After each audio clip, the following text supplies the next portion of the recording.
Hello बच्चों, my self Raghuraj Singh. स्वागत है आप लोगों का मेरे YouTube channel vibrant physics by Raghuraj sir. आज एक नया यूनिट स्टार्ट करेंगे, वर्क पावर एंड एनर्जी। इतना दमदार यूनिट है, पूरे फिजिक्स में यूज होता है, पूरे इलेक्ट्रोस्टैटिक्स में, थर्मोडायनेमिक्स में, मैग्नेटिक्स में और पूरे मैकेनिक्स में। अभी तक हम यूज़ नहीं करते थे। मज़ा आ जाएगा इस चैप्टर को पढ़ने के बाद। और उसके बाद यार मैं आपको 12th का सिलेबस पढ़ाऊंगा, इलेक्ट्रोस्टैटिक्स से स्टार्ट कर दूंगा चीज़ें। ठीक है, चलिए हेडिंग लगा लीजिए बिना कोई टाइम किल किए हुए, वर्क एनर्जी एंड पावर। असल में इसमें एनर्जी मैंने पहले इसलिए लिखा है कि पहले मैं वर्क डन पढ़ाऊँगा आपको, वर्क डन के कैलकुलेशंस कराऊँगा, एनर्जी फिर पढ़ाऊँगा इसके बाद, फिर आखिरी में पावर पढ़ाता हूँ। तो वही क्रम मैंने लिख लिया है। ठीक है, लेक्चर 1। ओके, तो कुछ चीज़ों को मैंने रेडीमेड कर लिया है, ज़रा देखिए, समझ में सब आएगा।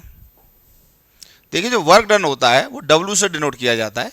ये एक स्केलर क्वांटिटी होता है, समझ में सब आएगा।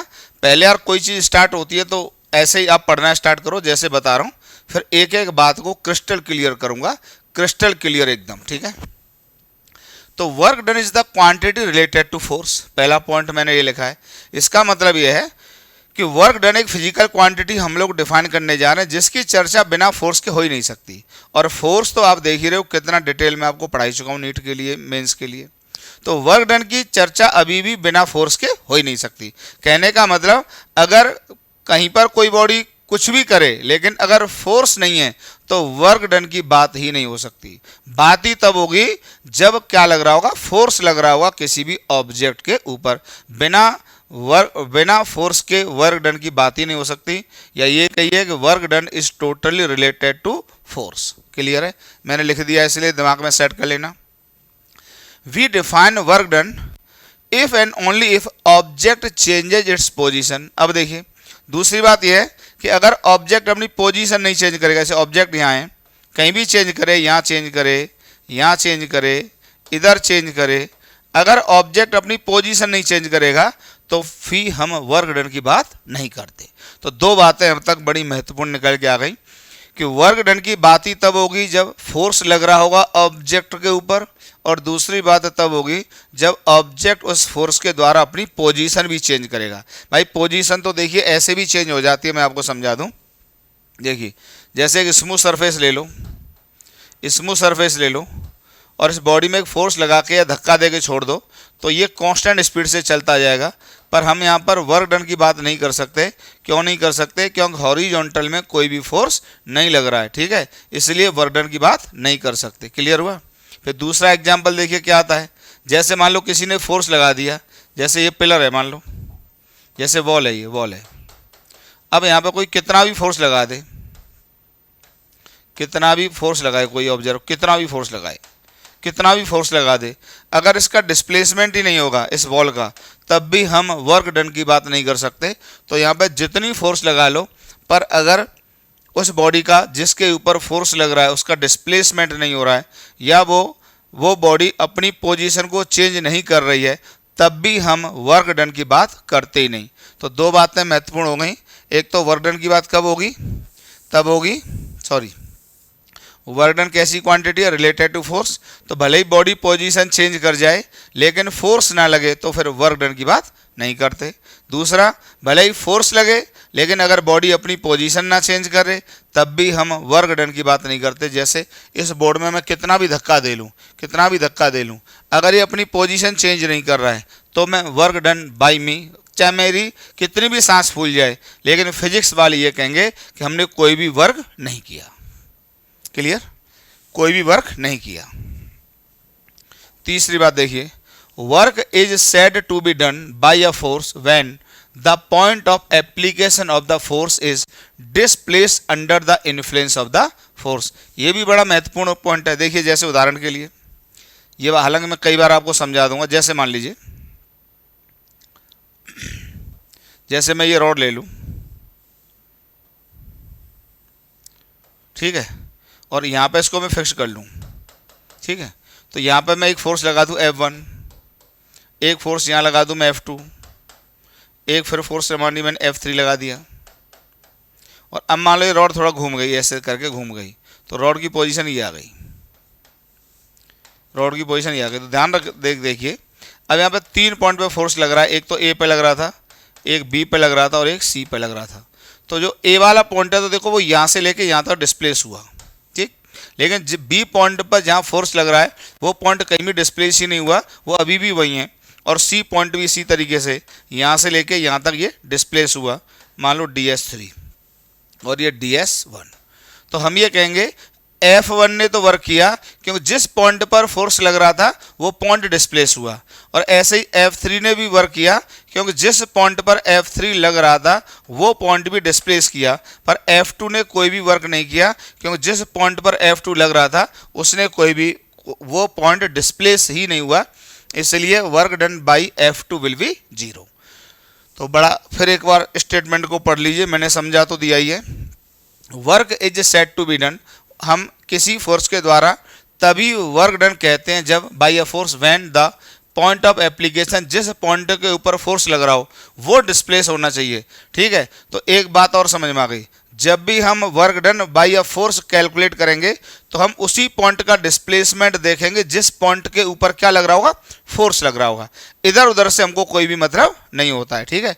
इधर उधर से कोई भी लेना देना नहीं होता है, जिस पॉइंट के ऊपर फोर्स लग रहा होता है हमको वही पॉइंट देखना होता है। और आप देख लीजिए, जैसे ये मान लीजिए रोड है, और अच्छे से समझा दें आपको। यहाँ पे मैंने इसको हिंज कर लिया, ठीक है। अब यहाँ पे मैंने एक फोर्स ये लगाया, देखिए F1। एक फोर्स मान लो ये पॉइंट ए है, ओके, ये पॉइंट बी है। अब यहाँ पर भी फोर्स लगा दिया, मान लो F2 लगा दिया, और ये मान लीजिए रॉड यहाँ से घूम के यहाँ पर आ जाती है, ये रॉड यहाँ आ जाती है। तो देखिए ये जो पॉइंट है ए पॉइंट यहाँ से लेके यहाँ तक डिस्प्लेस हो गया, तो ये डिस्प्लेसमेंट हुआ DS1। और ये जो पॉइंट था बी वो यहाँ आ गया, तो इस पॉइंट का जो डिस्प्लेसमेंट हुआ वो हुआ DS2।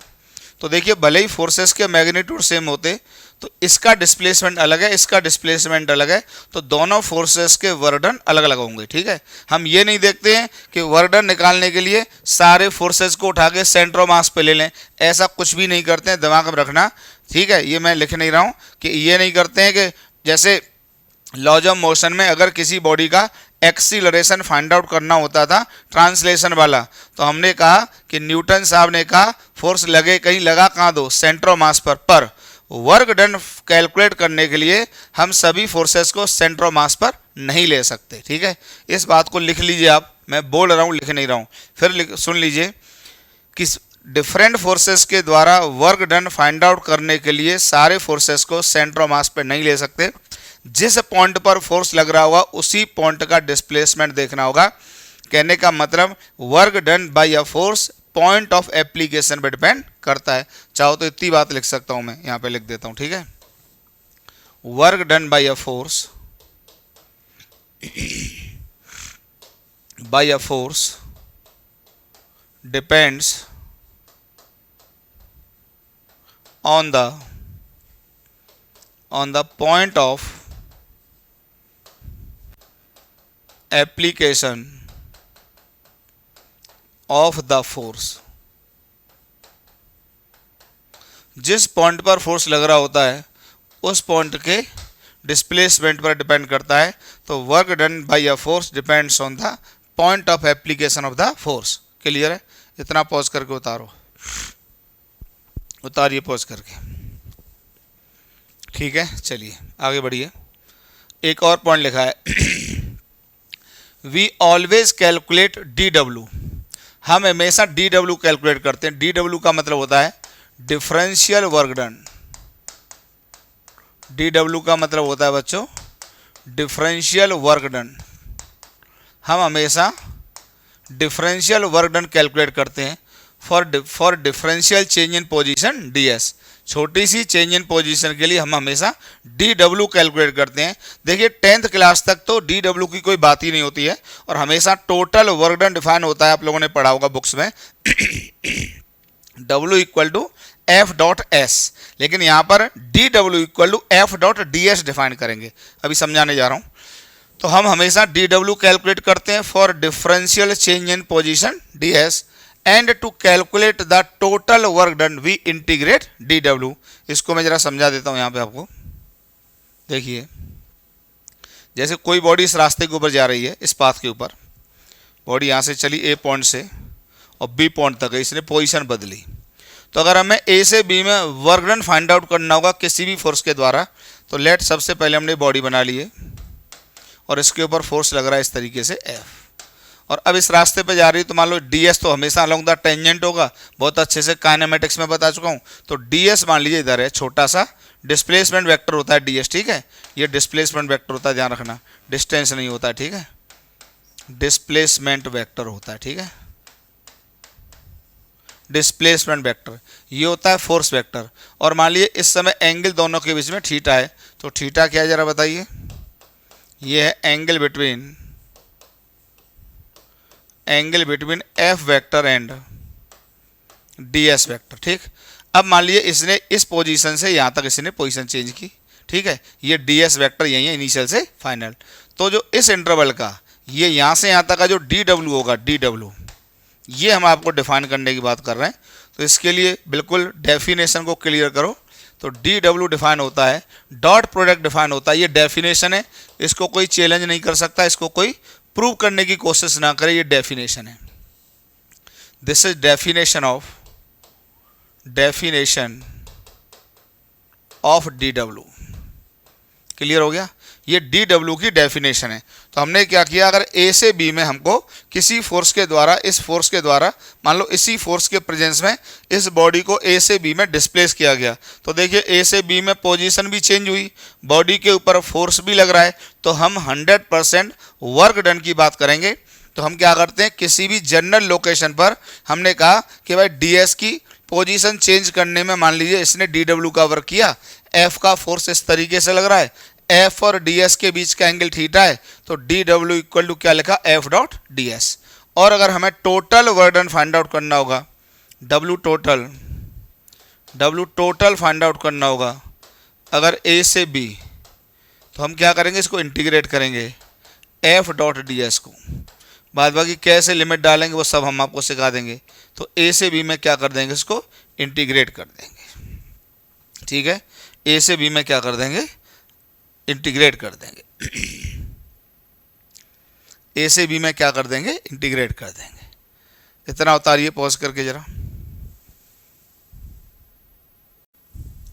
चलिए पॉज करके उतारा, एक नोट करके और लिख लीजिए।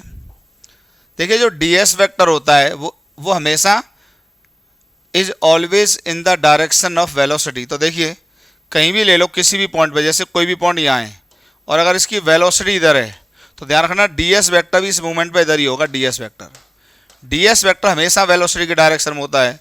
अगर इस मूवमेंट पे वेलोसिटी इधर है तो ds वेक्टर भी इधर ही होगा, ध्यान रखना, हमेशा ध्यान रखना। अगर वेलोसिटी इधर होगी, अगर इधर होगी वेलोसिटी, तो ds वेक्टर भी इधर ही होगा। तो बहुत ही अच्छा पॉइंट है, जो डिस्प्लेसमेंट वेक्टर होता है वो हमेशा वेलोसिटी के डायरेक्शन में होता है। कहने का मतलब कि वेलोसिटी वेक्टर और डिस्प्लेसमेंट वेक्टर का डॉट प्रोडक्ट लेओगे तो क्या आएगा बताइए, v ds cos of zero आएगा, जिसकी वैल्यू कितनी आ जाएगी, v ds आ जाएगी। अगर कभी ज़रूरत पड़ी तो दिमाग में ये बात रख लेना, ठीक है, ये बात रख लेना, ठीक है। चलिए अब हम dw की एनालिसिस करते हैं। ध्यान रखना w टोटल एक सेकेंडरी प्रोसेस हुआ, पहले आपको dw फाइंड आउट करना होगा और w टोटल फाइंड आउट करने के लिए आपको क्या करना होगा, dw को इंटीग्रेट करना होगा। तो dw के बेसिक्स क्लियर कर लीजिए और टोटल वर्क डन कैलकुलेट करने के लिए तो आप उसको क्या कर देंगे, उसको इंटीग्रेट कर देंगे। तो मेन क्या है, dw मेन हो गया, ठीक है। चलिए तो dw पर ही हम फोकस करते हैं, ठीक है, dw पर फोकस करते हैं। तो देखिए dw क्या निकल के आया, एक बार और देख लीजिए। मान लीजिए यहाँ पे ये बॉडी पर फोर्स लग रहा है इस तरीके से, और इस तरीके से ds अलोंग द टेंजेंट ही आएगा या वेलोसिटी का अलोंग आएगा। और अगर एंगल थीटा है, मान लीजिए इसने पोजीशन यहाँ से यहाँ तक चेंज की, ये ds चेंज इन पोजीशन, तो इस इंटरवल में जो dw होगा उसको क्या डिफाइन करते हैं, f डॉट ds, ठीक, ये डिफाइन करते हैं। तो dw क्या आ जाता है यहाँ से, f और ds के बीच का एंगल थीटा है, तो f ds cos थीटा। और अगर आपको w टोटल फाइंड आउट करना होगा तो इंटीग्रेट कर देंगे f ds cos थीटा, ठीक है। अब जो भी लिमिट प्रॉपर पड़ जाएंगे, जैसे मान लीजिए ए पॉइंट से लेके बी पॉइंट तक आपने पोजीशन को बदला है, तो लिमिट ए से बी चले जाएंगे, वो क्वेश्चन से ही क्लियर होंगी आगे जैसे जैसे मैं पढ़ाऊँगा। तो मेन पॉइंट अभी आपके लिए ये आ गया कि अगर आपको डी डब्ल्यू लिखना है तो डी डब्ल्यू सीधे क्या लिखा करें आप, F D S cos theta. जहाँ पर कॉस थीटा क्या बताइए, थीटा है angle between F vector and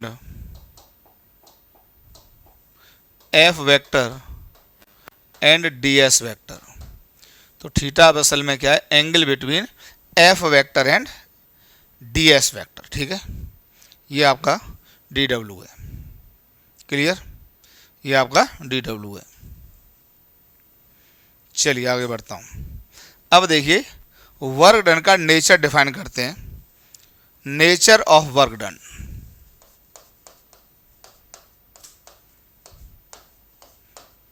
nature of work done, heading लगाइए नेचर ऑफ वर्क डन।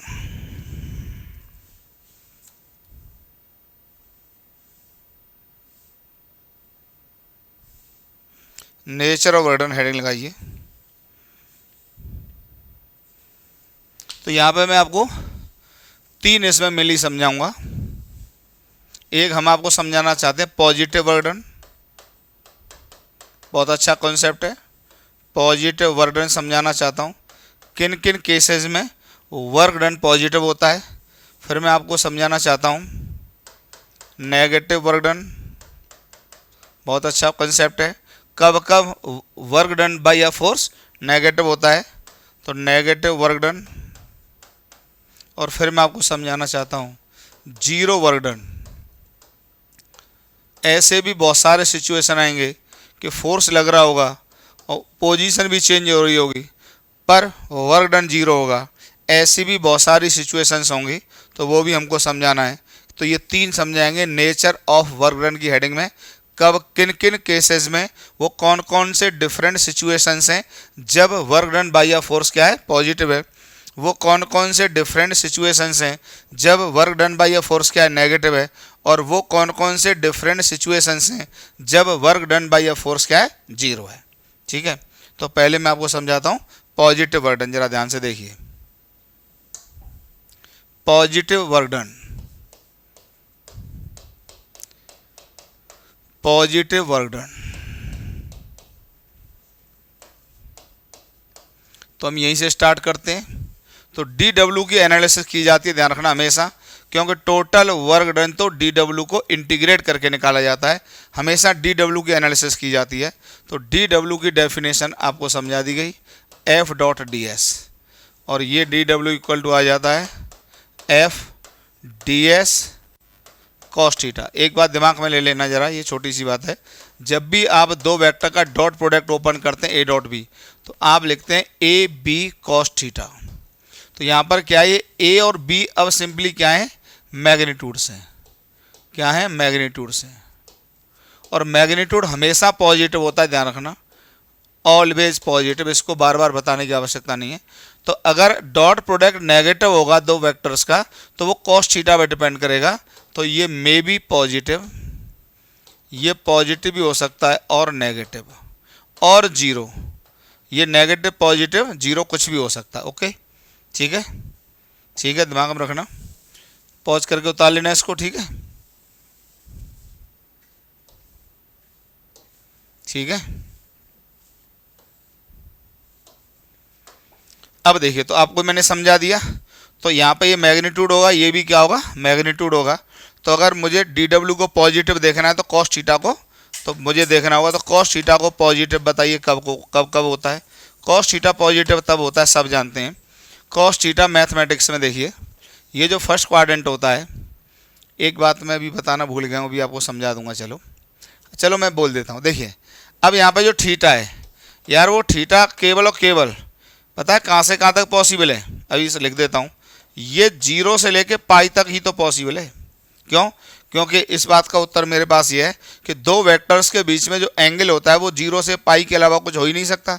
तो जो एंगल थीटा होगा यहाँ पर वो 0 से पाई की सारी वैल्यू लेगा, मतलब वो पाई से ज़्यादा नहीं हो सकता, दिमाग में रखना, ठीक है। आप बहुत सारी सिचुएशन अभी जनरेट करूँगा मैं, आपको साफ साफ दिख जाएंगी कि एंगल थीटा 0 से पाई के इंटरवल में ही लाई करेगा। अब देखिए फर्स्ट क्वाड्रेंट में कॉस पॉजिटिव होता है, ठीक है, कॉस क्या होता है, पॉजिटिव होता है। और सेकंड क्वाड्रेंट में क्या होता है, कॉस थीटा नेगेटिव होता है।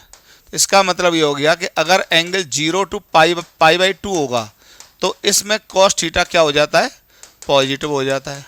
और जब एंगल नेगेटिव होगा अभी क्लियर कर देंगे, बाद बाकी ग्राफ से भी बच्चों को आता होगा कि अगर थीटा और कॉस थीटा का ग्राफ अगर खींचते तो ग्राफ ये आता है, ठीक है, 0 से पाई में, 0 से यहाँ पर क्या आ जाता है बताइए, पाई/2 आता है, यहाँ पर पाई आता है।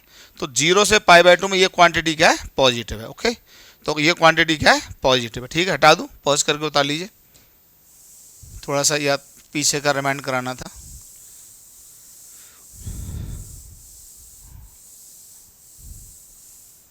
ठीक है, देखिए तो कॉस थीटा पॉजिटिव कब होगा बताइए, अब आपको क्लियर हो गया। जब थीटा का बिलोंग्स टू, इसको बिलोंग्स टू का साइन होता है, वो होगा 0 से पाई/2। हालांकि पाई/2 पे मैं ओपन इंटरवल ले लेता हूँ, इसको क्लोज लिया इधर से, वो इसलिए क्योंकि कॉस पाई/2 की वैल्यू 0 होती है, तो 0 वाला केस होता है, तो मैं पाई/2 अलग से डिस्कस करता हूँ, ठीक है। तो पॉजिटिव की मैं बात करता हूँ तो 0 से पाई/2, और पाई/2 पर ओपन इंटरवल है, मतलब पाई/2 उसमें इंक्लूड नहीं है। कहने का मतलब ये है कि अगर कोई बॉडी इस तरीके से चले, ये बॉडी मान लीजिए, ठीक है, और ये अपनी पोजीशन चेंज करे, मान लो ds यहाँ पर ही है, कहीं भी ds ले लो, ds मान लो इधर है, तो जो फोर्स लगे वो ds के साथ पाई/2 से कम एंगल बनाए, तो पाई/2 से एंगल कम कब बनाएगी, वो या तो यहाँ लग जाए या अपना यहाँ लग जाए, तब भी काम चलेगा। इस लाइन के अंदर अंदर लगे या इधर लग जाए तब भी काम चलेगा, इधर लग जाए तब भी काम चलेगा।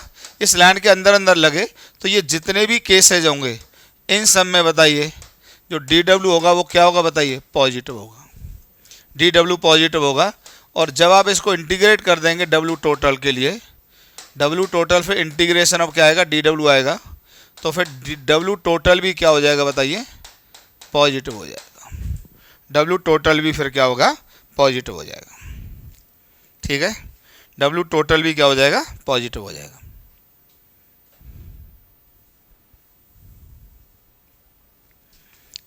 ठीक है, अब देखिए पॉजिटिव वर्क डन क्लियर है ये। तो वर्क डन कब पॉजिटिव होगा, जब फोर्स वेक्टर और डिस्प्लेसमेंट वेक्टर के बीच का एंगल 0 से पाई/2 के बीच में होगा, ठीक है। अब देखिए जब भी कोई फोर्स पॉजिटिव वर्क करता है तो इसका मतलब होता है वो बॉडी के मोशन को फेवर करता है। ध्यान रखना, मोशन की वो फोर्स वेलोसिटी को बढ़ाता है हमेशा, ये मेन कॉन्सेप्ट है। तो व्हेन, जरा इस बात को लिख लीजिए, when dw is positive, then at that location, then at that location, then at that location जो फोर्स होगा, क्या वर्क फोर्स कर रहा हो, force favour the motion of the object, motion of the object. तो उस समय जो फोर्स होगा वो ऑब्जेक्ट के मोशन को क्या करेगा, फेवर करेगा। जैसे एक छोटा सा एग्जांपल मैं आपको समझा दूं, जैसे जब कोई बॉडी गिरती है नीचे की तरफ, फॉल करती है, तो ध्यान से देखिए, जब फॉल करती है तो mg का फोर्स होता है वो नीचे लग रहा होता है, और बॉडी की वेलोसिटी भी नीचे की तरफ होता है। तो mg का फोर्स इधर लग रहा होता है और वेलोसिटी भी इधर होती है, और जिधर वेलोसिटी होगी उधर ही डिस्प्लेसमेंट होगा। ये बात मैं अभी आपको बता चुका हूँ, जिस डायरेक्शन में वेलोसिटी होगी उसी डायरेक्शन में डिस्प्लेसमेंट होगा। तो बताइए यहाँ पर इसकी वेलोसिटी लगातार बढ़ती जाएगी, वेलोसिटी लगातार बढ़ती जाएगी। तो जो बताइए जो work done by the mg क्या है यहाँ पर बताइए, पॉजिटिव है। Work done by the mg क्या है, पॉजिटिव है, ठीक। वैसे भी आप यहाँ पे वर्क डन लिखेंगे mg का, तो देखिए अगर mg ने इस बॉडी को यहाँ से यहाँ तक डिस्प्लेस कराया, यहाँ से यहाँ तक डिस्प्लेस कराया, तो मान लो ये ds का डिस्प्लेसमेंट है जो भी है, ठीक, और mg तो इधर लग ही रहा होगा। तो बताइए जब आप dw लिख रहे होंगे a से b में जो भी लिख रहे हैं, तो बताइए जो dw लिख रहे होंगे वो लिखेंगे f.ds। तो बताइए यहाँ पर ds वेक्टर तो वेलोसिटी के डायरेक्शन में होता ही होता है, तो ds वेक्टर नीचे, एम जी वैक्टर भी नीचे, दोनों वैक्टर के बीच का एंगल कितना है 0। तो बताइए जो डी डब्ल्यू आ जाएगा वो कितना आ जाएगा एम जी और डी एस बाद बाकी जो भी डिस्प्लेसमेंट हो। ओके, इस तरीके से आ जाएगा। पॉज करके उतारिए।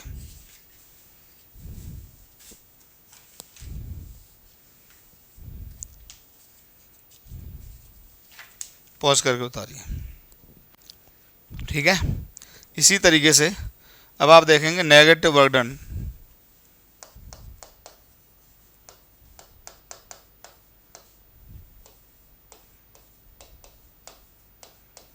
नेगेटिव वर्क डन तो स्टार्ट वहीं से कहानी होगी, D W equal to F D S cos theta. ठीक, तो देखिए ये तो मैग्नीट्यूड है, ये भी मैग्नीट्यूड है, तो कॉस थीटा नेगेटिव होगा तो फिर वर्क डन क्या होगा नेगेटिव होगा, और फिर टोटल वर्क डन भी क्या आ जाएगा नेगेटिव ही आ जाएगा। ठीक है, टोटल वर्क डन भी क्या आ जाएगा। तो स्टार्ट यहीं से होगा, D W equal to F D S cos theta, ये तो मैग्नीट्यूड ये भी मैग्नीट्यूड। अब कॉस थीटा पे डिपेंड करेगा, तो देखिए कॉस थीटा अगर नेगेटिव होगा, कॉस थीटा कब नेगेटिव होगा सेकंड क्वाड्रेंट में नेगेटिव होता है, सबको पता है। सेकंड क्वाड्रेंट का मतलब थीटा बिलोंग्स टू, फिर मैं पाई बाई 2 छोड़ूंगा यहाँ पे ध्यान रखना, पाई बाई 2 से पाई तक। ठीक, पाई बाई 2 से पाई तक। ठीक है, तो फिर यहाँ पे जो डी डब्ल्यू होगा इस केस में क्या हो जाएगा डी डब्ल्यू नेगेटिव हो जाएगा, और डी डब्ल्यू नेगेटिव होगा तो फिर डब्ल्यू टोटल भी नेगेटिव हो जाएगा। ठीक है, इस तरीके से आ जाएगा। बाद बाकी सिचुएशन देखोगे तो आप ये देख लीजिए कि ये बॉडी मान लीजिए इस लाइन के, इस लाइन से यहाँ से डिस्प्लेस हुई डी एस। अब देखिए जो फोर्स होना चाहिए वो इस डी एस के साथ 90 डिग्री से एंगल ज़्यादा बनाए, तो 90 तो यहीं तक हो गया, तो देखिए फोर्स ऐसे लग जाए, फोर्स ऐसे लग जाए, फोर्स ऐसे लग जाए, फोर्स ऐसे लग जाए, ऐसे लग जाए, ऐसे लग जाए, ऐसे लग जाए, मतलब इस लाइन के अंदर ही अंदर लगे। तो जितने भी सिचुएशन है ये सब सिचुएशन में, चाहे थीटा इधर से ले लो चाहे थीटा इधर से ले लो, ये सब में पाई बाई 2 से क्या है बड़ा है। तो इन सब सिचुएशंस में बताइए जो डी डब्ल्यू होगा वो क्या होगा नेगेटिव होगा। सभी सिचुएशंस में डी डब्ल्यू क्या होगा नेगेटिव होगा। ठीक है, तो बताइए work done by a force कब नेगेटिव होता है, जब फोर्स और डिस्प्लेसमेंट वेक्टर के बीच में एंगल कितना बन रहा हो 90 से ज़्यादा। तो अच्छा, डिस्प्लेसमेंट जो डी एस होता है वो हमेशा वेलोसिटी के डायरेक्शन में होता है, तो आप ये भी कह सकते हैं कि वेलोसिटी और फोर्स के बीच में एंगल 90 से ज़्यादा होगा तो work done by the force क्या होगा नेगेटिव होगा, और अगर वेलोसिटी और फोर्स के बीच का एंगल 90 डिग्री से कम होगा तो work done by the force क्या होगा पॉजिटिव होगा। ठीक है, क्लियर, पढ़ाई करते रहो बाद बाकी। ठीक है, एकदम फंडा क्लियर। तो इसी तरीके से जब कोई फोर्स नेगेटिव वर्क डन करता है वो मोशन का अपोज करता है उसी मोमेंट पर। ठीक है, तो ये बात लिख लीजिए, when a force do negative work done या negative work then the force opposes the motion, then the force opposes the motion। तो मोशन का हमेशा विरोध करेगा। इसका सबसे बढ़िया एग्जांपल ये है कि अगर हम किसी बॉडी को उछाल दें, v की वेलोसिटी दे दें, तो देखिए जो mg होगा वो इसके अपोजिट लग रहा है। तो यहाँ पे बताइए जो wmg है भाई, जो डिस्प्लेसमेंट होगा ds वो तो वेलोसिटी के डायरेक्शन में होगा। तो बताइए ds और mg के बीच का एंगल कितना है पाई, तो जो wmg होगा वो कैसा होगा नेगेटिव होगा। नेगेटिव होगा तो ये मोशन का विरोध कर ही रहा है, आपको दिख ही रहा है, तो वेलोसिटी लगातार क्या करेगी डिक्रीज करेगी।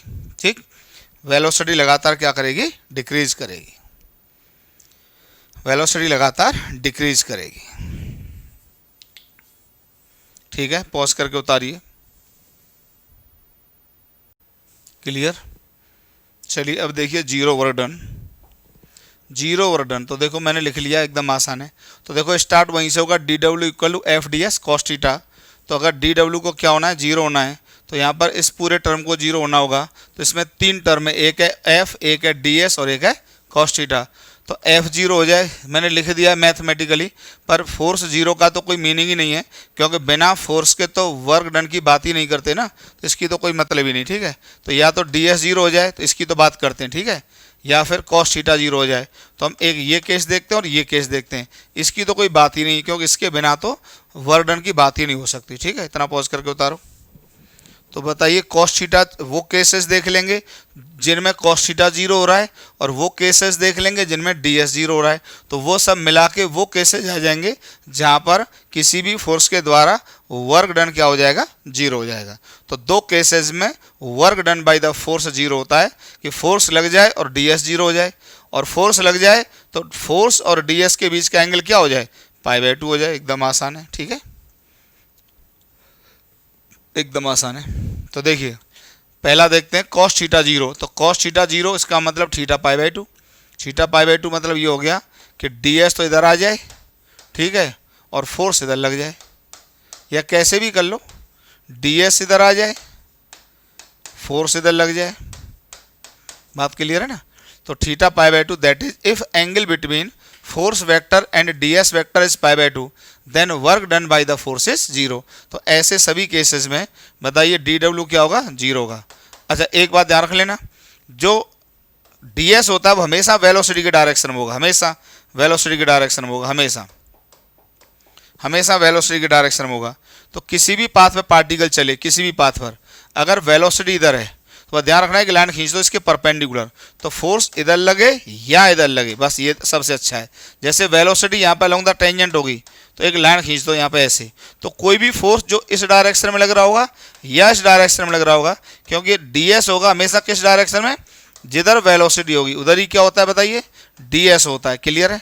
तो बताइए ये जो एंगल होगा ये भी कितना होगा, π/2 होगा, और ये भी π/2। बात क्लियर है। तो इन सभी केसेस में बताइए DW की वैल्यू क्या हो जाएगी, 0 हो जाएगी। इन सभी केसेस में DW की वैल्यू क्या हो जाएगी, 0 हो जाएगी, ठीक है। तो ये एक बड़ी महत्वपूर्ण बात थी। जो DS होता है वो हमेशा वेलोसिटी के डायरेक्शन में होता है। तो कई बार हम केवल वेलोसिटी और फोर्स के बीच में अगर एंगल π/2 है तब भी कह के निकल जाते हैं कि उस मोमेंट पर उस फोर्स ने कैसा वर्क किया है, 0 वर्क किया है, क्योंकि DS का डायरेक्शन हमेशा फोर्स के डायरेक्शन में होता है। ओके, ठीक है। इसका बेसिक एग्जाम्पल मैं आपको दे रहा हूँ। देखो जैसे मान लीजिए सबसे सिंपल एग्जांपल तो देखो यही है, सबसे सिंपल एग्जांपल बता दें आपको, चलो ये बता दें। देखो किसी सरफेस पर, किसी भी स्मूथ सरफेस पर, चलो रफ सरफेस पे ले लो, चाहे जिस पे ले लो, चलो रफ सरफेस है, चलो मान लिया, ठीक है, रफ सरफेस है, और यहाँ पे एक ब्लॉक है और इसको हमने धक्का दे दिया और मान लो इस मूवमेंट पे इसकी वेलोसिटी v है। तो अब देखिए कौन कौन से फोर्सेज लग रहे होंगे। तो ये तो मैं आपको बता ही चुका हूँ कि बॉडी पर कितने भी फोर्स लगे, हर इंडिविजुअल फोर्स का वर्क डन अलग से डिस्कस करना होता है, क्योंकि फोर्सेज के नेचर अलग होते हैं, टाइप अलग अलग होते हैं, उसी के अकॉर्डिंग वर्क डन आ जाता है। ओके, तो यहाँ पर देखिए फोर्सेज क्या लग रहे होंगे, सेंटर ऑफ मास पे तो लग रहा होगा mg, और नॉर्मल रिएक्शन लग रहा होगा कॉन्टैक्ट पॉइंट पे, तो नॉर्मल रिएक्शन आ जाएगा कॉन्टैक्ट पॉइंट पर, ठीक है। और फ्रिक्शन फोर्स लग रहा होगा यहाँ सरफेस पर इस तरीके से एफ के। अब सभी फोर्सेस को देख लो आप, जैसे जो डिस्प्लेसमेंट होगा वो वेलोसिटी के डायरेक्शन में होगा, चाहे फोर्स कोई सा भी लग रहा हो, चाहे नॉर्मल रिएक्शन, चाहे mg, चाहे एफ के। यार डिस्प्लेसमेंट तो वेलोसिटी के डायरेक्शन में होगा, ds तो इस डायरेक्शन में होगा, तो सबसे पहले मैंने ds बना दिया, देखो ds। अब देखिए नॉर्मल रिएक्शन, हाँ ठीक है, नॉर्मल रिएक्शन देखिए, अब नॉर्मल रिएक्शन यहाँ लगाया तो देखो ये π/2 का एंगल आया, तो बताइए w नॉर्मल रिएक्शन क्या हो जाएगा, dw ले लो, चलो वो 0 ही आ जाएगा। ओके, ठीक है। इसी तरीके से बताइए ds तो इसी डायरेक्शन में होगा, लेकिन mg लग रहा होगा इस तरीके से, एंगल अभी भी बताइए कितना आएगा, π/2 आएगा, तो फिर dw कितना आ जाएगा, 0 आ जाएगा। पर देखिए जो फ्रिक्शन फोर्स लग रहा होगा f के, फ्रिक्शन फोर्स देखिए वेल ds तो इधर ही है, ठीक है, लेकिन फ्रिक्शन फोर्स इसके अपोजिट है, फ्रिक्शन फोर्स इसके अपोजिट है, तो इन दोनों के बीच में एंगल कितना है बताइए, पाई है, एंगल कितना है, पाई है। तो बताइए dwf के जो होगा वो क्या होगा, नेगेटिव होगा, ठीक है, dwf के क्या होगा, नेगेटिव होगा। क्लियर हो गया, ये काफ़ी अच्छा एग्जाम्पल है, ठीक है, ठीक है। तो जब भी वेलोसिटी के परपेंडिकुलर फोर्स लग जाए तो उस मोमेंट पर उस फोर्स के द्वारा वर्क डन क्या होता है, 0 होता है। Any force acting perpendicular to the velocity act 0 work done at that location. Okay, और देखिए बड़ा फेमस एग्जांपल, जैसे मान लीजिए आपने एक पत्थर को किसी सर्कल में घुमा दिया, बहुत ही फेमस एग्जांपल होता है, किसी पत्थर को सर्कल में घुमा दिया, ये है, ठीक है, ये पत्थर है, घुमा दिया आपने, ठीक है, घुमा दिया भाई साहब आपने। तो देखिए जो धागे का टेंशन होता है, देखिए टेंशन तो हमेशा सेंटर की तरफ लगता है। हालांकि मैंने सर्कुलर मोशन पढ़ाया नहीं है, पर इतना तो आपको 10th क्लास से ही आ जाता है। और वेलोसिटी हमेशा अलोंग द टेंजेंट होती है, ये काइनेमेटिक्स से बता दिया है। तो वेलोसिटी हमेशा अलोंग द टेंजेंट और टेंशन हमेशा सेंटर की तरफ। वेलोसिटी हमेशा अलोंग द टेंजेंट, टेंशन हमेशा सेंटर की तरफ। वेलोसिटी हमेशा अलोंग द टेंजेंट, टेंशन हमेशा सेंटर की तरफ। तो बताइए यहाँ पर जितने भी केसेज हैं सभी सिचुएशन पे एंगल कितना बन रहा है बताइए, π/2। एंगल कितना बन रहा है बताइए, π/2। एंगल कितना बन रहा है बताइए, π/2। एंगल कितना बन रहा है बताइए, π/2। तो बताइए सभी लोकेशंस पर work done by the tension क्या होगा, 0 होगा। तो dw जो होगा टेंशन के द्वारा वो क्या लिखा जाएगा बताइए, 0 लिखा जाएगा। तो work done by the tension क्या होगा, 0 होगा, ठीक है। इसी तरीके से मान लो एक स्पेरिकल बाउल के अंदर बॉल इनसाइड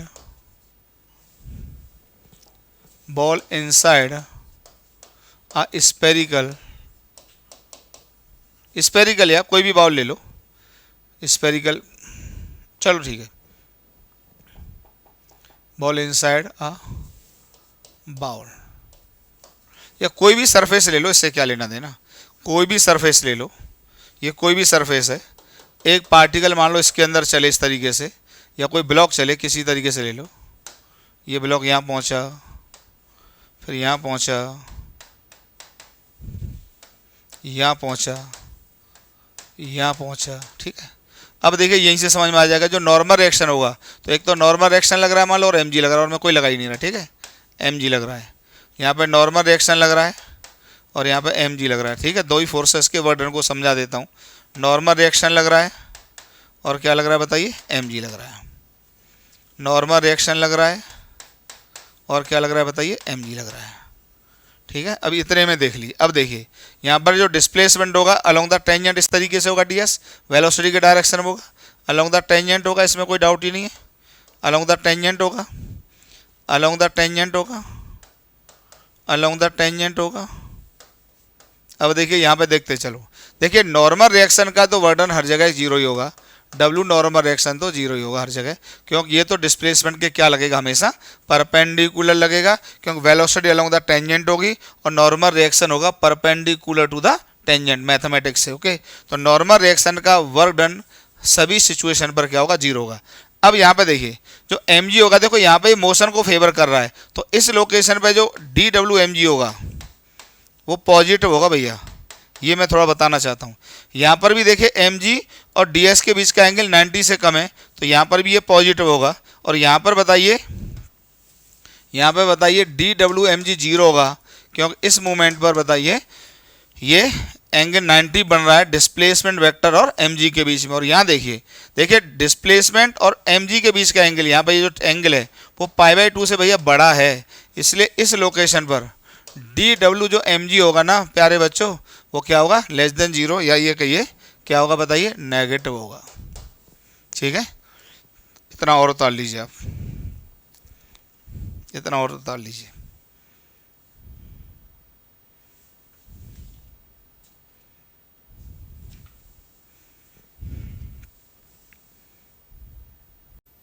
अब देखिए इसी तरीके से अगर डिस्प्लेसमेंट वेक्टर 0 होगा तो भी dw 0 होगा। तो देखो ds इक्वल टू 0, तब भी work done by the force क्या होगा, 0 होगा। That is if the displacement of the point of application of the force is 0 then dw equal to 0। इसका सबसे बढ़िया एग्जांपल ये है, देखिए जैसे ये रोड है, यहाँ पे मैंने हिंज कर लिया इसको, ठीक है। अब देखिए यहाँ पे कोई भी फोर्स लग जाए, जैसे नॉर्मल रिएक्शन लग जाए, कहीं भी लग जाए, और मान लो ये इस तरीके से आपने इस पर फोर्स लगा रखा है, तो देखिए यहाँ पे ये रॉड घूम के थोड़ी देर में ये आ जाएगी ऐसे, ठीक है। तो यहाँ पे क्या होगा, ये पॉइंट यहाँ से यहाँ डिस्प्लेस हुआ, ये ए पॉइंट यहाँ से ए से बी में डिस्प्लेस हुआ, तो ये ds, लेकिन इस फोर्स ने, नॉर्मल रिएक्शन ने, क्योंकि जिस पॉइंट पे नॉर्मल रिएक्शन लग रहा है वो पॉइंट कहीं भी डिस्प्लेस नहीं हुआ। जैसे देखो यहाँ mg भी लग रहा होगा मान लो, तो mg वाला पॉइंट भी डिस्प्लेस हुआ कहीं ना कहीं से, तो mg भी वर्क करेगा। लेकिन नॉर्मल रिएक्शन वर्क नहीं करेगा, क्योंकि जिस पॉइंट पर नॉर्मल रिएक्शन लग रहा है during the displacement of the different points of the body, इस पॉइंट का कोई भी डिस्प्लेसमेंट नहीं हुआ है, तो हम ये कहेंगे कि जो DWF होगा ये नॉट इक्वल टू 0 होगा, DWMG भी 0 होगा, सॉरी नॉट इक्वल टू 0 होगा, लेकिन DW नॉर्मल रिएक्शन क्या होगा बच्चों, 0 होगा। तो ये एक बढ़िया एग्जाम्पल है, ठीक है। और भी 2 स्पेशल एग्जाम्पल होते हैं, कंसेप्चुअल क्वेश्चंस होते हैं, ध्यान रखना, वो भी पूछे जाते हैं कई बार एग्जाम में, उतना पॉज करके उतारो।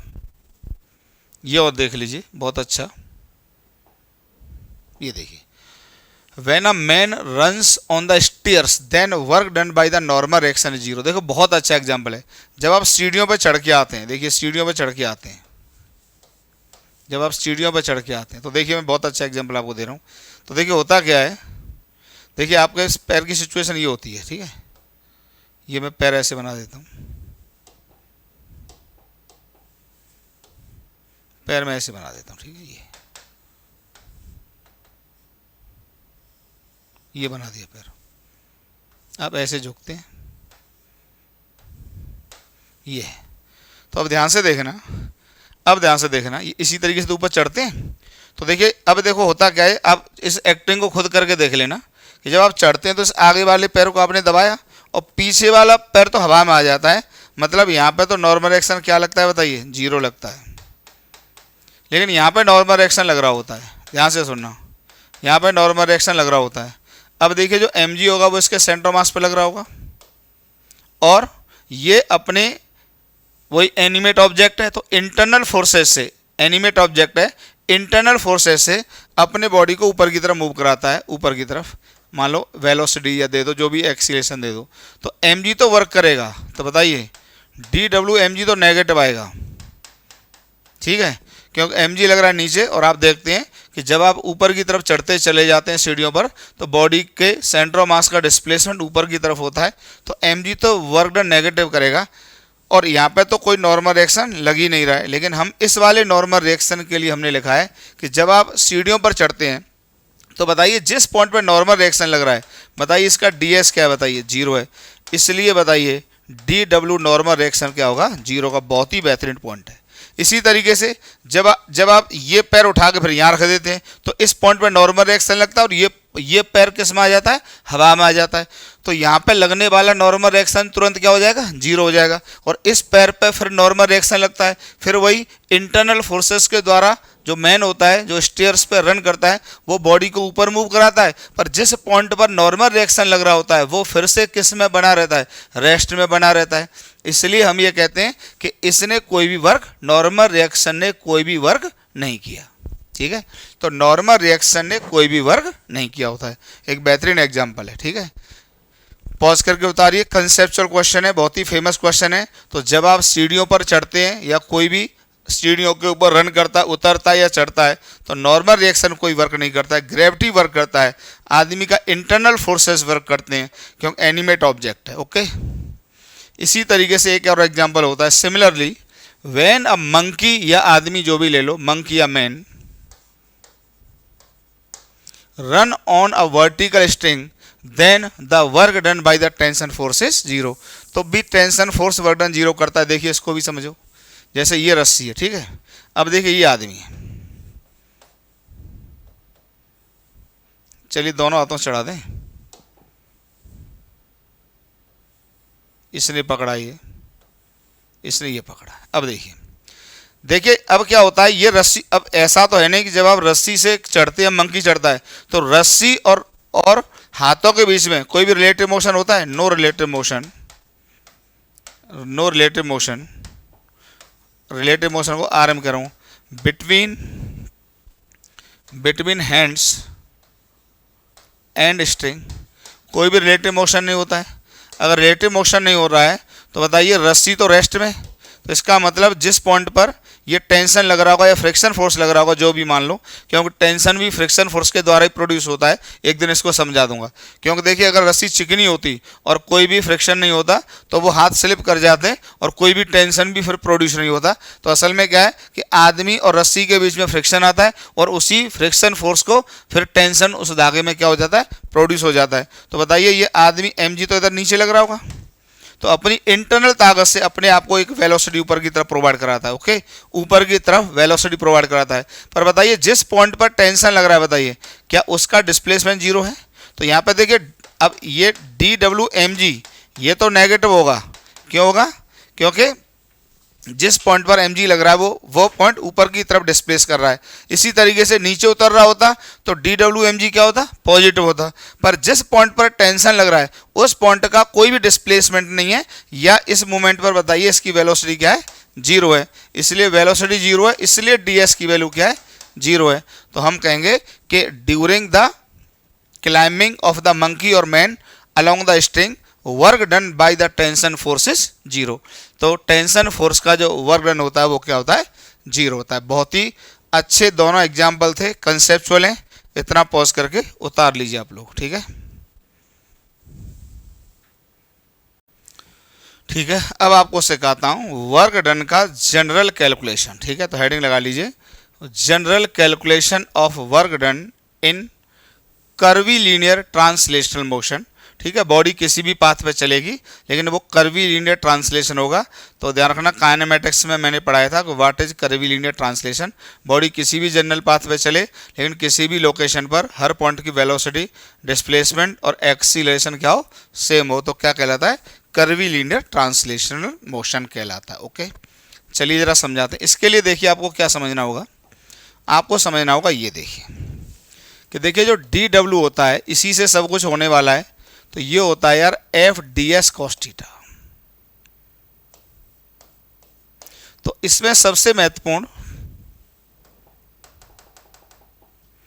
ये होता है एफ डॉट डी एस। तो देखिए, फोर्स तो आपको दिया होगा, ये तो गिवन होगा। ये गिवन नहीं होता है, नॉट गिवन।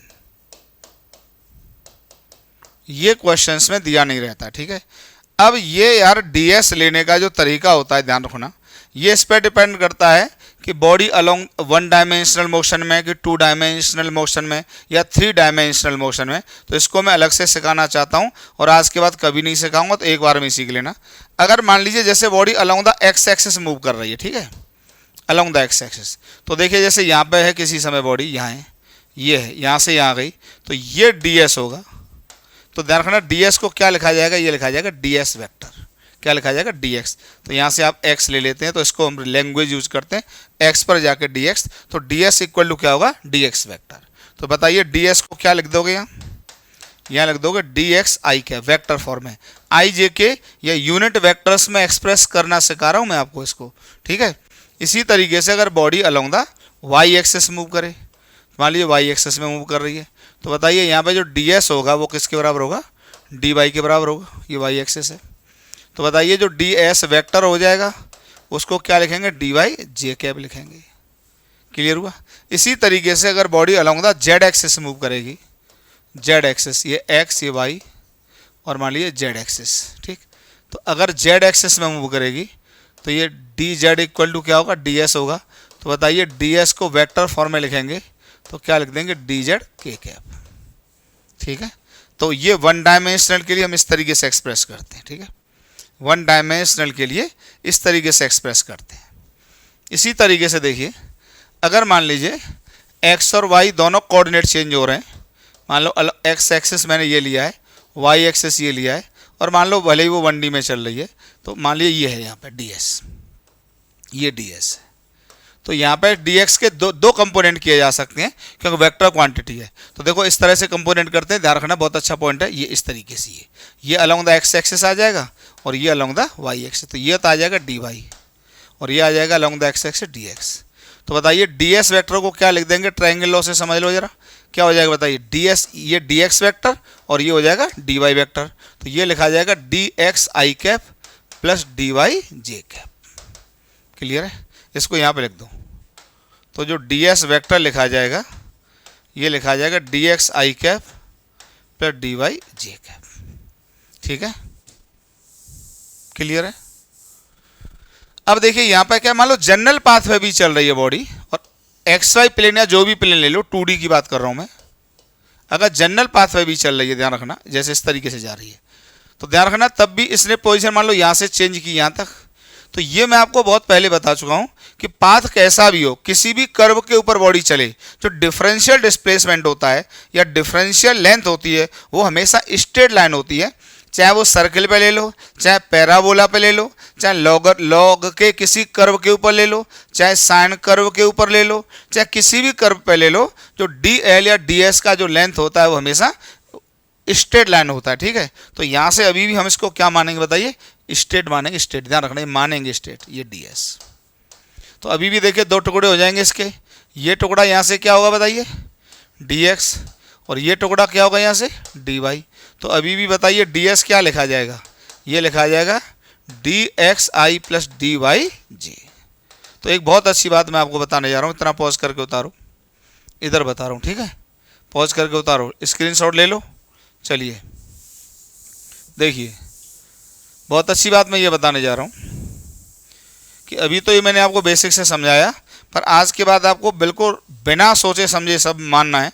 यही सब यार चीज़ें रेडीमेड हो जाती हैं तो क्वेश्चन आसान लगते हैं। तो किसी भी पाथ के ऊपर पार्टिकल चले, ध्यान रखना, और कहीं भी आपको डीएस लेना हो, कहीं भी डीएस लेना है, कहीं भी डीएस लेना, ध्यान रखना, जैसे आपको यहाँ पर डीएस लेना है, ये डीएस लेना है, तो इस डीएस को बताइए क्या एक्सप्रेस कर लोगे, हमेशा आई जे के में एक्सप्रेस करना है। तो अगर एक्स वाई प्लेन में तो डीएक्स को एक्सप्रेस करेंगे डी एक्स आई प्लस डी वाई जे, इस तरीके से बच्चों इसको एक्सप्रेस करेंगे। ओके, इसी तरीके से बताइए, अगर अगर अगर अगर अगर वाई जेड प्लेन में होता फॉर इसी तरीके से वाई जेड प्लेन होता तो बताइए डीएस को क्या लिख लेते, अब आपको क्लियर है बात, ये लिख लेते डी वाई जे cap plus D Z K cap, कुछ है ही नहीं। इसी तरीके से फॉर जेड एक्स प्लेन होता तो बताइए डीएस को क्या लिख लेते, डीएस को लिख लेते D X I cap plus D Z K cap. और अगर वो एक्स वाई जेड प्लेन होता, for X Y Z plane, sorry plane नहीं होता पर स्पेस होता, sorry, for Y X Y Z space होता, तो बताइए डीएस को क्या लिख रहे होते, बताइए जरा, फिर लिख रहे होते D X I cap plus D Y J cap plus D Z K cap. यार जो चीज़ें बता रहे हैं समझते चलो, बहुत अच्छी तरह से स्टार्ट किया है मैंने वर्क पावर एनर्जी को। ठीक है, तो इस तरीके से हम डीएस लेना मैंने फिलहाल आपको सिखाया, मैंने डीएस लेना आपको सिखाया कि डीएस किस तरीके से लिया जाता है। ठीक है, अच्छा, फोर्स हमेशा क्वेश्चन में एक गिवन डाटा होगा। ठीक है, चलिए स्क्रीनशॉट लो, पॉज करके उतारिए। चलो अब देखिए, अब मान लो हम 3D में ले लेते हैं सीधे, ये एक्स एक्सिस, ये वाई एक्सिस, ये जेड एक्सिस, एक जनरल कैलकुलेशन कर देते हैं। ये पॉइंट है, अब देखिए यहाँ पे एक ए पॉइंट है, इसके कोऑर्डिनेट है मान लीजिए x1 comma y1 comma z1। किसी भी रास्ते से बॉडी यहाँ से यहाँ पहुँची, बी पर पहुँची, इसके कोऑर्डिनेट है x2 comma y2 comma z2। अब मान लीजिए फोर्स लग रहा है, किसी भी जनरल लोकेशन पर आ गए, यहाँ गए, ठीक है, जनरल लोकेशन पर आ गए, इस पॉइंट के कोऑर्डिनेट है मान लीजिए x y and z। Force इस तरीके से लग रहा है, फोर्स का वेक्टर फॉर्म दिया हुआ है मान लीजिए F1 या Fx आई कैप प्लस Fy जे कैप प्लस Fz के कैप, इस तरीके से दिया हुआ है। तो अब आपको वर्क डन कैलकुलेट करना होगा to displace the object from A to B. इस तरीके के क्वेश्चंस आने लगेंगे अभी। देखिए, तो देखिए क्या तरीका होगा, जनरल लोकेशन पे चले गए, मान लीजिए डीएस तो अलॉन्ग द पाथ ही होगा, तो ये डीएस आ गया, तो डीएस को क्या लिख लेंगे, अब आपके लिए चीज़ें रेडीमेड हैं। बताइए एक्स वाई जेड स्पेस में है, तो डीएस को क्या लिखेंगे बताइए, हम लिखेंगे D X I cap plus D Y J cap plus D Z K cap. Okay, ये लिखेंगे। अब बताइए इस ds के डिस्प्लेसमेंट में इस फोर्स ने जो dw का वर्क किया होगा, यहाँ लिख देता हूँ, ठीक है, यहाँ लिख देता हूँ थोड़ा, ठीक है। तो देखिए dw का जो वर्क किया होगा, क्या किया होगा बताइए, F डॉट ds, दोनों का क्या लेना होगा, डॉट प्रोडक्ट लेना होगा। तो बताइए जरा dw क्या आ जाएगा, f बताइए क्या आएगा, F x I cap plus F Y J cap plus F Z K cap, ये आ जाएगा डॉट ds बताइए क्या लिखा जाएगा, D X I cap D Y J cap plus D Z K cap. Okay, dot product आप सब जानते हैं, बताइए आई का आई के साथ लेते हैं और जे का जे के साथ लेते हैं और के का के साथ, अदर टर्म क्या हो जाते हैं, वेनिश हो जाते हैं या जीरो हो जाते हैं। तो ये आ जाएगा F X D X plus F Y D Y plus F Z और डी जेड, ठीक है। अब आपको टोटल वर्क डन कैलकुलेट करने के लिए इसको क्या करना होगा, इंटीग्रेट करना होगा। देखिए इंटीग्रेट करेंगे तो डब्ल्यू टोटल या डब्ल्यू ए से बी, ये इंटीग्रेट करेंगे तो इसको इंटीग्रेट करेंगे F X D X plus इसको इंटीग्रेट करेंगे F Y D Y plus इसको इंटीग्रेट करेंगे एफ जेड और डी जेड। प्रॉपर लिमिट बताइए, एक्स कोऑर्डिनेट की लिमिट जाएंगी x1 से x2, तो ये हो जाएगा x1 से x2, लिमिट डालने की आदत डाल दी मैंने आपको। y कोऑर्डिनेट चेंज करेगा, अभी जब मैं क्वेश्चंस की प्रैक्टिस कराऊंगा तो और अच्छे से आपको क्लियर होगा। y कोऑर्डिनेट चेंज करेगा y1 से y2 और z कोऑर्डिनेट चेंज करेगा बताइए z1 से z2। इस तरह से टोटल वर्क डन आ जाएगा। ये जनरल कैलकुलेशन मैंने आपको कराया, ठीक है, एक मैंने जनरल कैलकुलेशन आपको कराया। इतना पॉज करके उतारिए जरा।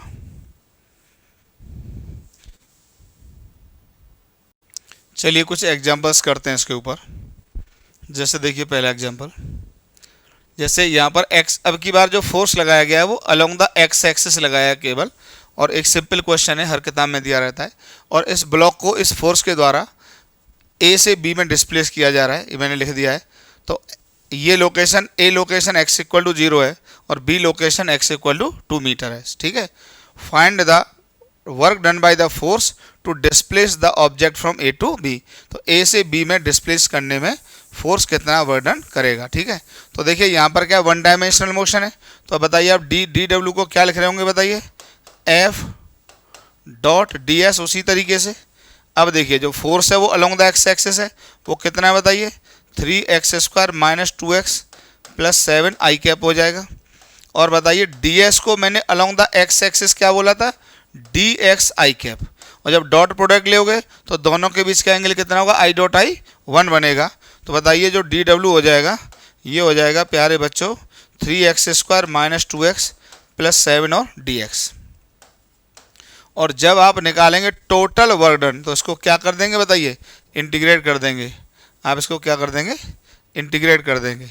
तो जब टोटल वर्क डन निकालेंगे W टोटल A से B, तो आप इसको इंटीग्रेट कर देंगे, इंटीग्रेट, ठीक है, कहाँ से, 0 से 2, क्योंकि x कोऑर्डिनेट चेंज हो रहा है।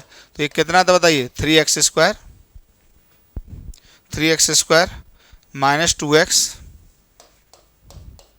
प्लस 7 और dx, ठीक है, इंटीग्रेट कर देंगे तो जो W टोटल आ जाएगा, इतना सबको आता है, इंटीग्रेशन बताइए 3x² का इंटीग्रेशन कितना आएगा बताइए, ये आएगा x3, इतना जानते हैं क्योंकि 3 तो कांस्टेंट है, x² का इंटीग्रेशन बनेगा x3/3, 3 से 3 मर जाएगा। ऐसे ही माइनस 2x का इंटीग्रेशन क्या बनेगा बताइए, x² और प्लस 7 का 7x, लिमिट 0 से 2। इतना यार सबको आता है, नहीं तो मैंने इतना डिफ्रेंशिएशन और इंटीग्रेशन आपको पढ़ाया है, बैक में जाके लेक्चर देख लो, ठीक है, बहुत लंबी फिजिक्स है यार, ठीक है। तो W टोटल इक्वल टू ये जो आ जाएगा बताइए, 2 लिमिट पुट करिए तो आएगा 8 माइनस 4 प्लस 14, ये आया, ठीक है, माइनस 0 पुट करोगे तो सब बन जाएंगे 0। W टोटल ये आ जाएगा कितना, 18 जूल, यूनिट जूल होता है, अभी लिखाऊंगा इसके बाद, ठीक है, यूनिट होगा जूल। उतारिए पॉज करके। चलिए और क्वेश्चन देख लीजिए। देखिए अब फोर्स एफ फंक्शन दिया आपकी एक्स वाई प्लेन में दिया है, डिस्प्लेसेस अ बॉडी फ्रॉम, अब की बार पोजीशन वेक्टर दिया है, ठीक है। तो देखिए इसको आपको नॉर्मल समझा देते हैं, जैसे ये है एकदम आसान तरीके से एक्स वाई, ठीक है। तो पोजीशन वेक्टर r1 मान लो, ये कोई पॉइंट मान लो, ये इसके रेस्पेक्ट में ये पॉइंट है ए, ठीक है। ये r1 पोजीशन वेक्टर दिया हुआ है और b पोजीशन वेक्टर मान लो ये दिया हुआ है, b पॉइंट है और ये r2, ठीक है। अब इस फोर्स के द्वारा बॉडी को इस पोजीशन वेक्टर ए पॉइंट से बी में डिस्प्लेस करना है। अच्छा पाथ कोई भी ले लो, उससे तो कोई फर्क पड़ता नहीं, मैं आपको बता ही चुका हूँ, ठीक है। अब मान लीजिए जो फोर्स है इसको यहाँ से यहाँ तक ds को डिस्प्लेस करती है, सॉरी ds डिस्प्लेस करती है बॉडी को, ओके ds। अब बताइए ds वेक्टर को क्या लेंगे यहाँ पर, ये लिया जाएगा dx i cap plus dy j cap, ठीक है। आपको क्लियर है, dx i cap plus dy j cap, ठीक है, क्लियर है। अब देखिए ये जो ए पॉइंट है इसके कोऑर्डिनेट क्या हो जाएंगे बताइए, r1 ही है तो हो जाएंगे 3,8, और बताइए बी पॉइंट के कोऑर्डिनेट क्या हो जाएंगे 5,-4। अच्छा हालांकि ये नेगेटिव होगा पर उससे कोई फर्क नहीं पड़ेगा क्योंकि मैथमेटिक्स उसको अपने आप एडजस्ट कर लेगा। तो अब बताइए जो dw लिखा जाएगा, एक ही बात होगी f डॉट ds, ओरली करना बच्चों की तरह। तो बताइए dw इक्वल टू f कितना है बताइए 6xi प्लस 2y कैप, और इसमें डॉट लेना होगा आपको किसका, dxi cap plus dy cap, okay. जब आप डॉट लेओगे तो dw आएगा प्यारे बच्चों, ये आएगा 6x dx प्लस 2y और dy। उठा के अब आप इसको क्या करेंगे, इंटीग्रेट करेंगे। लिमिट कहाँ से कहाँ तक जाएगी, ये लिखी हुई है आपके सामने, ठीक है। अब आप इसको इंटीग्रेट करेंगे तो जो w टोटल आ जाएगा, w a से b आ जाएगा, लिमिट x कोऑर्डिनेट चेंज हो रहा है बताइए 3 से 5, तो ये आ जाएगा 3 से 5, और ये 6x और dx प्लस ये आ जाएगा 2y और dy, y कोऑर्डिनेट चेंज हो रहा है बताइए 8 से -4, ध्यान रखना इनिशियल से फाइनली लिखा जाता है हमेशा, ठीक है। 8 से 4 नहीं -4। अब आप इसको इंटीग्रेट कर लीजिए, तो w a से b कर देते हैं इंटीग्रेट। बताइए x 6 तो कांस्टेंट है, x का इंटीग्रेशन आएगा x² 2 6 को मारेगा 3 बार, तो ये आ जाएगा 3x², ठीक है। लिमिट जाएगी कहाँ से कहाँ तक, 3 से 5 प्लस। अब यहाँ पर देखिए y का इंटीग्रेशन होगा y² 2 2 से मरेगा तो ये आएगा y²। लिमिट जाएगी बताइए 8 से -4, प्रॉपर लिमिट डाल दो आप आंसर निकाल लोगे। चलिए हम ही निकाल देते हैं, w a से b बराबर ये आ जाएगा 25 × 75 -27 प्लस -4 लोगे 16 -64, इतना तो सॉल्व कर ही लोगे, ठीक है, इतना तो सॉल्व कर ही लोगे, ठीक है। पॉज करके उतारिए।